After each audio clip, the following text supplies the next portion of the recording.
I want to speak to you tonight about the troubling events of the past week. As I have said, the incursion of the U.S. Capitol struck at the very heart of our republic. It angered and appalled millions of Americans across the political spectrum. I want to be very clear. I unequivocally condemn the violence that we saw last week.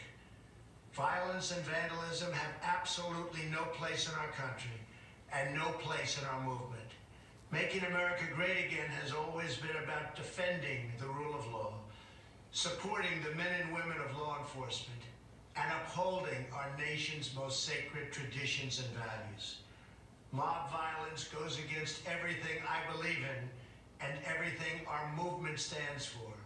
No true supporter of mine could ever endorse political violence.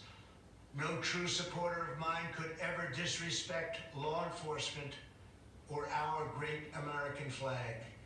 No true supporter of mine could ever threaten or harass their fellow Americans. If you do any of these things, you are not supporting our movement, you are attacking it, and you are attacking our country. We cannot tolerate it. Tragically, over the course of the past year, made so difficult because of COVID-19, we have seen political violence spiral out of control. We have seen too many riots, too many mobs, too many acts of intimidation and destruction. It must stop. Whether you are on the right or on the left, a Democrat or a Republican, there is never a justification for violence. No excuses, no exceptions. America is a nation of laws. Those who engaged in the attacks last week will be brought to justice. Now I am asking everyone who has ever believed in our agenda to be thinking of ways to ease tensions, calm tempers, and help to promote peace in our country. There has been reporting that additional demonstrations are being planned in the coming days, both here in Washington and across the country. I have been briefed by the U.S. Secret Service on the potential threats.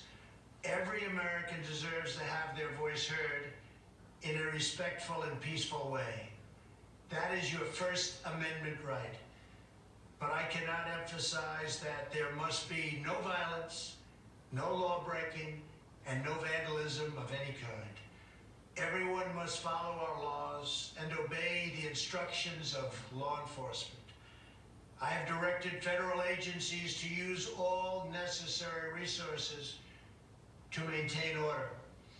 In Washington, D.C., we are bringing in thousands of National Guard members to secure the city and ensure that a transition can occur safely and without incident.